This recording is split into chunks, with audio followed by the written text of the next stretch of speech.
আৰু কিমান দেৰি লাগিব ৰেডি হ'বলৈ? কাক দেখুৱাবলৈনো ইমান সাজি কাচি ওলাইছা?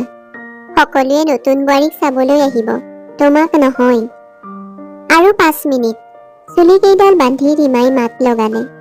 ঠিক আছে, সোনকালে কৰা, মই গাড়ী ষ্টাৰ্ট কৰোঁ। যেনে তেনে ৰেডি হৈ ৰীমাই বাহিৰলৈ ওলাই দেখিলে গোটেই ঘৰৰ খিৰিকী খোল খাই আছে। লাইট, ফেন, টিভি চলি আছে। সোনকালে সকলোবোৰ বন্ধ কৰি বাহিৰলৈ আহিল আৰু দৰ্জাত তলা লগাই ৰীমাই গাড়ীত বহিল। ৰমেন, কিমান সময় লাগে ৰেডি হ'বলৈ ঠিক নাই। সদায় তোমাৰ কাৰণেই দেৰি হয়। তালৈ গৈ মই কথা শুনিবলৈ পাম। ৰীমাই মনটো একেবাৰে মাৰি দিলে আৰু কন্দামুৱা হৈ পৰিল। যেতিয়া তাইৰ ভৰিকেইখনত মন কৰিলে, তাই অনুভৱ কৰিলে যে তাইতো যেনে তেনে ৰেডি হৈ ওলাই আহিল, কিন্তু ভৰিত ঘৰত পিন্ধি থকা হাৱাই চেণ্ডেলযোৰ পিন্ধি আহিল। তাই ৰমেনক ৰবলৈ কম বুলি ভবাৰ আগতেই ৰমেনৰ খং উঠিল আৰু ৰীমাই কম বুলি ভাবিও একো ক'ব নোৱাৰিলে।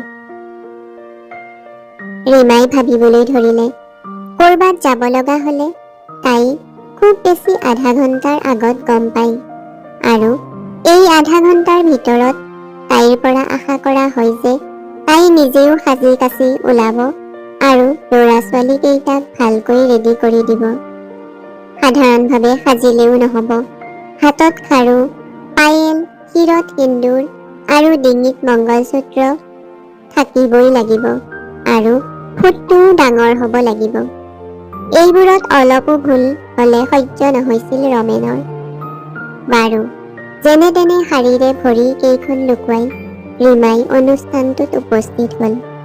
মুখত এটা মিঠা হাঁহি লৈ সকলো মিতিৰ কুটুম পৰিয়ালৰ লোকৰ খোৱা বোৱা আৰামৰ চোৱা চিতাত লাগিল। ঘৰখনৰ ডাঙৰ বোৱাৰী যেতিয়া এইবোৰতো তাইৰেই দায়িত্ব আছিল। আজিৰ পৰা প্ৰায় 4 বছৰ আগতে বহুত ৰঙীন সপোন বুকুত বান্ধি ৰীমাই মনৰ মানুহজনৰ ঘৰত বিয়া হৈ আহি প্ৰথম ভৰি দিছিল।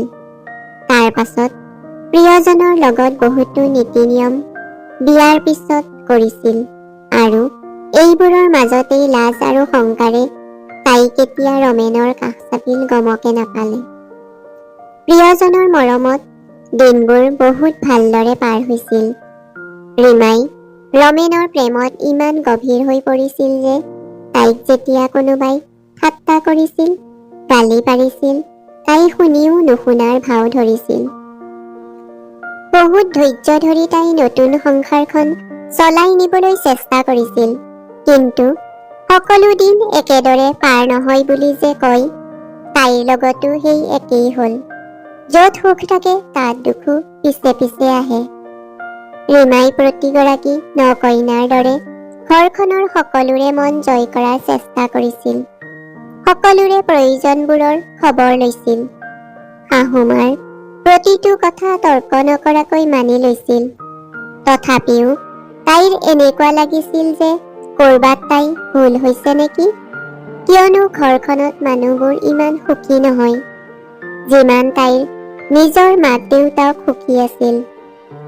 মোৰ মা দেউতাই মোক যেনেদৰে সৰু সৰু কথাত উৎসাহ দিছিল, মোৰ সফলতাবোৰত সুখী হৈছিল আৰু মই যেতিয়া নতুন তৰকাৰী বনাবলৈ শিকিছিলো তেতিয়া মোক বহুত উৎসাহ দিছিল আৰু যদি কিবা ভুল হৈছিল মোক এনেদৰে বুজাইছিল যে দুগুণ উৎসাহেৰে মই শুধৰাবলৈ চেষ্টা কৰিছিলো। কিন্তু ইয়াত অকণমান ভুল হলেও ইমান গালি পাৰে যে কান্দি দিওঁ। ঘৰত দেউতাই এনেদৰে দম দিয়া মনতেই নাই। বিয়া হৈ আহি গম পালো যে গালি দিয়া দেউতাও থাকে। মাৰ ঘৰততো সদায় দেউতাই মাৰ গালিৰ খোৱাৰ পৰা বচাইছিল, কিন্তু মা দেউতাই ইমান জ্ঞান দি পঠাইছে যে নিজৰ ভুল নাথাকিলেও ডাঙৰৰ আগত মাত পাতিব নোৱাৰো। সদায় মনে মনে শুনি থাকো আৰু যদি কিবা ভুল হয় সদায় শুধৰাবলৈ চেষ্টা কৰো। কেতিয়াবা এনেকুৱা লাগে যে ৰমেনক কৈ দিওঁ, কিন্তু আকৌ নিজৰ সিদ্ধান্ত সলনি কৰো, কাৰণ গম পাওঁ যে ৰমেনে কেতিয়াও বিশ্বাস নকৰে, কিয়নো তেওঁৰ সন্মুখত এনেকুৱা কেতিয়াও হোৱা নাছিল। যি হয় ৰমেন নথকাৰ অৱস্থাতেই হয়। তেওঁনো কেনেকৈ বিশ্বাস কৰিব? ৰীমা, কিবা ভাবি আছা? আৰু চাহ কাৰ কাৰণে বনাইছা? মোকো একাপ দিবা। ৰীমাই বৰ্তমানলৈ ঘূৰি আহিল আৰু ৰমেনৰ বৰমাকৰ ভৰিত ধৰি সেৱা কৰি ক'লে, নতুন কইনাৰ মা দেউতাৰ কাৰণে বনাইছো, আপোনাৰ কাৰণেও বনাই দিছো ৰ'ব। বৰমা, তোমাৰ মাৰ ঘৰৰ পৰা কোনো নাহিল কিয়? ৰীমা, নাই, কোনো অহা নাই, কাৰণ কোনেও তেওঁলোকক মতা নাই। আৰু আপুনিতো জানেই এইবোৰ সদায় হৈ থাকে। বৰমা, তেতিয়াহ'লে তুমি কিয় নতুন বোৱাৰীৰ ঘৰৰ মানুহৰ খোৱা বোৱাৰ যোগাৰ ধৰি আছা? তোমাৰ ঘৰৰ মানুহকতো কোনেও খাতিৰেই নকৰে। এইবোৰ ভেদভাৱ তোমাৰ লগত কিয় কৰে? ৰীমা, হয় বৰমা, এইবোৰ ভেদভাৱ মোৰ শহুৰ শাহুৰে কৰিছে। ইয়াত বোৱাৰীজনীৰ আৰু তাইৰ ঘৰৰ মানুহৰ কি ভুল? আপুনি আৰামত বহি চাহ খাওক আৰু এইবোৰ বাদ দিয়ক। চাহ খাই থাকোঁতেই 3 বছৰ পুৰণি সেই ঘটনাটো চকুৰ আগত ভাহি আহিল। 3 বছৰ আগতে তাই শহুৰৰ ঘৰখন এৰিবলৈ বাধ্য হৈছিল, কিয়নো তাই শহুৰৰ মুখে মুখে কথা কৈছিল। কিনো কৰিব তাই? বিয়া হৈ যোৱা বহুত সময়ো হৈছিল। আঠমঙলা খোৱাৰ পিছত তাই আৰু মাকৰ ঘৰলৈ যাবলৈ পোৱাই নাছিল। ৰীমাৰ ঘৰখনলৈ বহুত মনত পৰিছিল, কিন্তু শাহুৱেকে তাইক এবাৰো যাবলৈ কোৱা নাছিল। যেতিয়াই যাবলৈ সুধিছিল, বহুত সময় উত্তৰ নিদিয়ে, নহ'লে এটাৰ পাছত আনটো কাম কৰিবলৈ কয় আৰু কাম কৰি কৰি সন্ধিয়া হৈ যায়। তাৰ পাছত শাহুৱেকে সোধে, তুমি নগলা কিয়? তাই একেবাৰে মন মাৰি দিয়ে। এদিন ৰীমাই ভাবিলে ৰমেনৰ লগতে তাই ঘৰলৈ যাব। সেইদিনা তাই ৰাতিপুৱা সোনকালে শুই উঠি ব্ৰেকফাষ্ট আৰু দুপৰীয়াৰ সাজ একেলগে ৰান্ধিলে আৰু ৰমেনৰ লগত যাবলৈ ৰেডি হ'ল। শাহুৱেকে তাইক দেখি খঙত সুধিলে, এইবোৰ কি? ইমান ৰাতিপুৱাই সাজি কাচি ক'ত যোৱা? ঘৰৰ কাম কোনে কৰিব? ৰীমাই ক'লে, মই ব্ৰেকফাষ্ট আৰু দুপৰীয়াৰ খোৱা ৰান্ধিলো, মই মাৰ ঘৰলৈ যাওঁ। ৰীমাৰ কথাষাৰ কোৱাৰ লগে লগে শাহুৱেকে চিঞৰি ক'লে, কাক সুধি মাৰ ঘৰলৈ যাব ওলাইছা? ৰীমাইও সহিব নোৱাৰি কৈ দিলে, নিজৰ মাৰ ঘৰলৈ যাবলৈ মোক কাৰো অনুমতি লোৱাৰ প্ৰয়োজন নাই। যদি আপোনাৰ ল'ৰাই আপোনাৰ লগত কথা পাতিবলৈ মোৰ অনুমতি ল'ব লগা হয়, তেতিয়া আপোনাৰ কেনে লাগিব? মইতো সদায় সোধো, কিন্তু মোক কোনেও উত্তৰ নিদিয়ে। সেইকাৰণে মই ভাবিলো এতিয়া আৰু কাকো সোধাৰ প্ৰয়োজন নাই। ইমান দিনৰ পৰা তাই মনত বহি থকা খংটো তাইৰ কথাবোৰত আজি প্ৰকাশ পাইছিল। আজি তাইৰ মাকে দিয়া সংস্কাৰ আৰু দেউতাকে দিয়া জ্ঞান একো মনলৈ অহা নাই।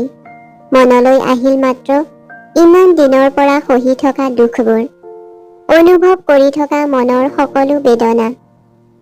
ৰীমা, মাক দেউতাকে এজনী ছোৱালী কিমান কষ্টৰে তুলি তালি ডাঙৰ দীঘল কৰে, সকলো আশা পূৰণ কৰিবলৈ চেষ্টা কৰে আৰু লগতে ভাল শিক্ষা দিয়ে, কিয়নো ছোৱালীজনীক এদিন বেলেগ এখন ঘৰলৈ উলিয়াই দিব লাগিব।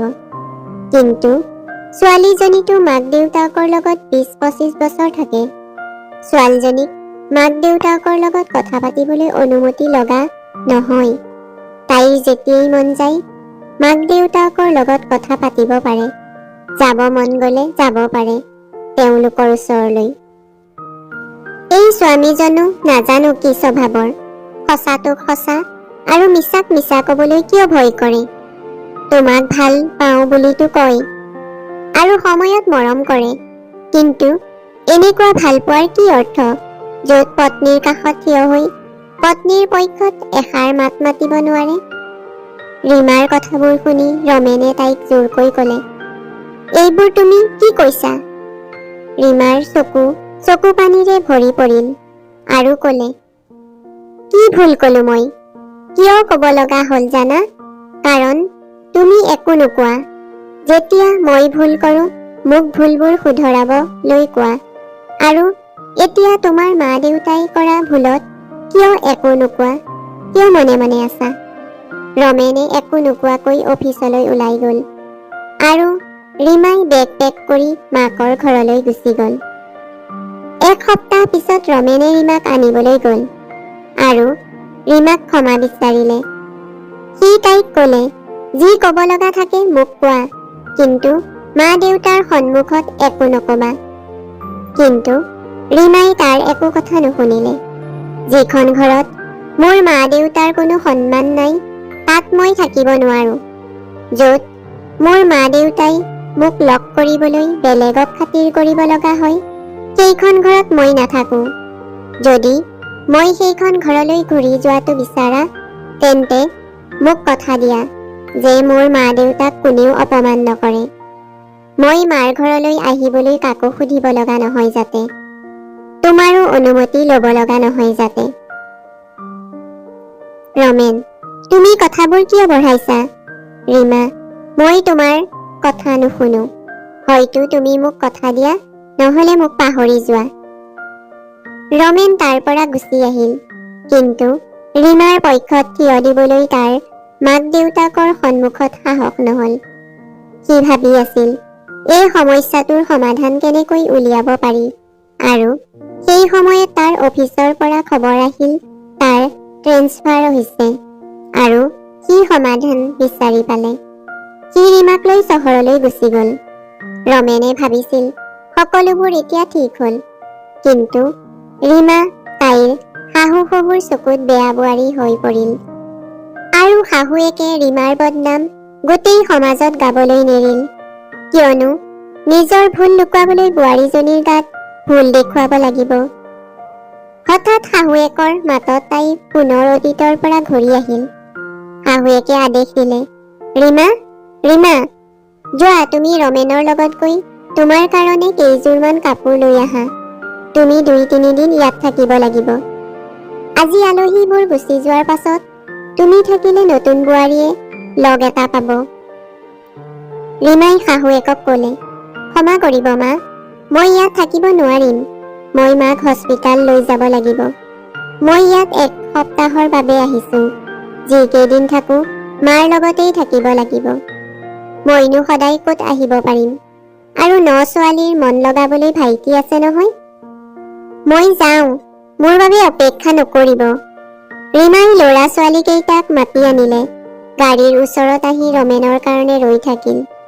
তাই আজি নিজৰ সিদ্ধান্তত বহুত সুখী আছিল। আজি তাই মুক্ত।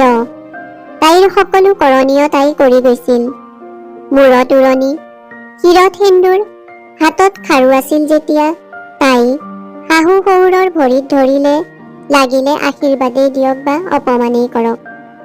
যেতিয়াই ঘৰত কিবা কাম থাকে এবাৰ মাতিলেই তাই গুচি আহে।